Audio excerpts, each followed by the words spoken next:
today's lesson. The part that we need to cover now is working with input, or really reading stuff from the console. So let me just comment all of this out. I'll get rid of it. We didn't even use that. I'll comment these two lines out, and then I will expand this, contract everything. Yes, no, yes. Ugh. God damn it. Remove overlapping regions exist, whatever. Okay, so first of all, let's create this object called scanner. So as we've seen, a scanner is called with uppercase S. You need to pay attention to that as well, because again, we said not many things are starting with lowercase. All the files start with uppercase. So we're going to declare a variable. We can call it whatever we want. We can call it keyboard. We can call it scanner. We can call it, let's call it keyboard just for practice sake. Again, this is a variable. Same declaration as with doubles and integers. It is the type of the variable is a scanner. So this keyboard variable that we created is going to be a scanner. And now to create that thing, we need to say equals new scanner, and we need to pass system.in. We'll explain every part now. First of all, to create all the complex objects other than the primitive ones and other than string, you have to use the new keyword. Basically saying, hey, I want a new object of this type, and this is going to be the source. Here, again, this is called a constructor. We will learn every bit of this in more detail later. For now, all you need to know is this is how you declare a thing that's going to be following what you type on your system.in, whatever that is. And that for me is my keyboard, the standard input stream, right? Our input stream is going to be a keyboard here. And in some other cases, it might be something else if you have another type of input on your computer, right? Other than the keyboard. So we're going to be creating that. And now we're going to be seeing how we can actually use it. First things first, let's get rid of this and do it one more time. First of all, if I just type scanner and hit a space, we get this little weird error. What could this be? What does it say here? Cannot resolve symbol scanner. How do you get rid of this? Well, as we've said, Alt-Enter always takes care of your problems for you. I'm just joking. It's a shortcut to help you. But here, the solution is very simple, and I'll explain briefly what the solution is and why do we even need to do it. First of all, let's check out the full name of this class. It's called java.util.scanner. So let's type that rather. So java.util.scanner, and the error goes away. So there are two ways to fix this problem. First of all, we can specify the full name, which is java.util.scanner. This is what's called a full name. And the first thing that you see here is called a package. A package, basically, let's say that it's a folder. For our purposes, it's behaving the same as a folder. So there's a folder called Java, and inside of it, there's a folder called util, and inside of it, there's a file called scanner. Okay, awesome. First of all, let's create a package on our own. You can see what I've done. You can right click here or hit the shortcut, which is Alt insert, and you can type package or just find it. Well, let's create a package called example. And now we're going to move my class to the example package, and let me show you what happens. We just get this little line saying package example.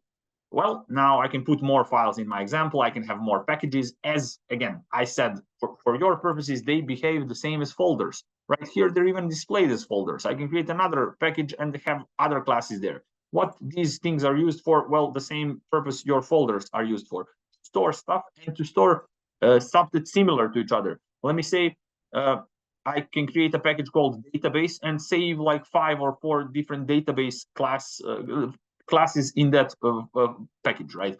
Or I can create, I don't know, formatter or utility package or whatever. You can create all different kinds of packages, and you can see here they created a util or utility package, and in that package there's a class called scanner. So how can we use a class that's inside of a different package? We can either use the full name like so, and this is much seen much more rarely, or we can use the actual name, which is scanner, and import. What does that mean? Well, at the top of the file, we just say import java.util.scanner, and it immediately knows what we're referring to. We can import a star, which will now import everything from the Java util package. And this is done, of course, if you want to import 20 different things from the same package, just to avoid having scanner, and then I don't know, list, and then I don't know, array list or something, whatever. The thing is, you can import all kinds of stuff, but you should only do so when you need them, right? And you should basically almost always do it automatically. Alt enter, import, and it does the thing for you. You don't even have to type it. Even better, you can literally say scanner, and if you hit enter from this drop-down menu, it immediately imports it for you. So that's really useful as well. So let's create that scanner, and I'll answer to the question in a moment. Control Z when you mess something up, system in. Okay. Does importing everything take up more memory? I would assume so. I'm not 100% sure, but I would assume that it does. Not 100% sure, but I would assume so. Otherwise, there wouldn't be an option to import a single thing. Rather, you would always import the whole thing, right? Okay, we've created our scanner. So now what? We've explained what packages are and how we can import different things. This line tells us which package we are in. It didn't exist before until we created the package, actually, you know. So when I send you guys this file after the class, just get rid of the package example or put it in a package example, because if you just copy this file and paste it onto your project, it will not work, because it will take this package example line and it's not in that package, you know, if you leave this. So you can literally get rid of it. Now it's complaining because it actually is, you know, in a package. It knows it's in a package, but it's missing that line. So yeah, attention to that when you're importing my file into your just this package example. I mean, change it to your package or whatever, you know. Okay, finally, let's try to read something from the user. So first of all, let's say int, or let's say name, string name equals scanner.next. This next method will give you the next thing that the user typed in, right? And you can, of course, control click on it. It tells you finds and returns the next complete token. They always use this weird language. You know, this complete token is preceded and followed by the input that matches the delimiter pattern. What this means in plain English is this will give you next word that the user typed in, right? So we can do something with that. We can say greetings and plus name, right? And we can run our program now to see what happened. First thing that we'll notice is that the program is still running. You can see that by this little green thingy here. It's nowhere else. It used to be here as well. I wanted to show, but no. Here is the current version, current run of our program. You can see that it's missing the message process finished with exit code 0, 1, and so on. It's because the process is still running. Our program is currently waiting for our input. It executed this line, and we can even verify that by you can always do this. Let's say 1. And you move it down, you say 2, and let's say you put this to 3. Now, this is like the student's way of tracking what's going on with the program. You just print a bunch of stuff. It's free, right? So let's see what our program outputs now. It says 1, 2, and stops, right? So now it's actually stopped at this line, waiting for me to give it some input. And finally, let's do that. Let's say my name was Nicola, and it says greetings, Nicola. Okay, so whatever you type in here gets saved into the name variable, right? Using this next method, and then we can do stuff with it. We can get the greetings, or we can get length. Your name is this long, and so on, and all the things that we learned up to this point, right? So let's see what other things that we can do. We can also print messages to the user. Now let's get rid of these helper messages, and let's say now let's print some real messages. Let's declare a variable, and let's say enter your name, please, something like that. And you take in the name, and you say greetings, and now you say enter your age, please. And now let's say string int age equals scanner, and there's a bunch of more methods.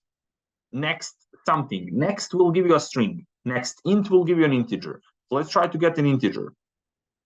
Let's say s out.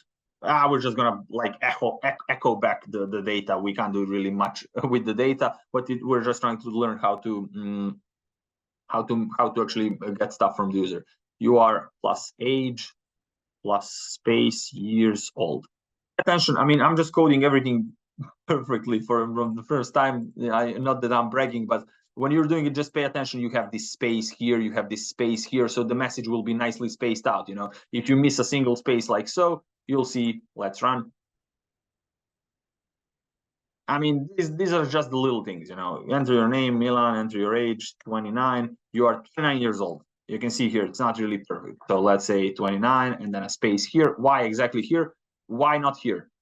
Well, here it doesn't do anything. This is just a space that Java, I mean, you're free to add as many spaces as you want. You can say int a equals a plus plus, no, not as many pluses, not really a, but 5 plus and then like 10 spaces. And this is fine. You can have 10 spaces here, it doesn't do anything. I mean, it's just considered as nothing. It's the same as if you didn't have a single space. This is also viable Java code, but it's ugly and we're not going to do that.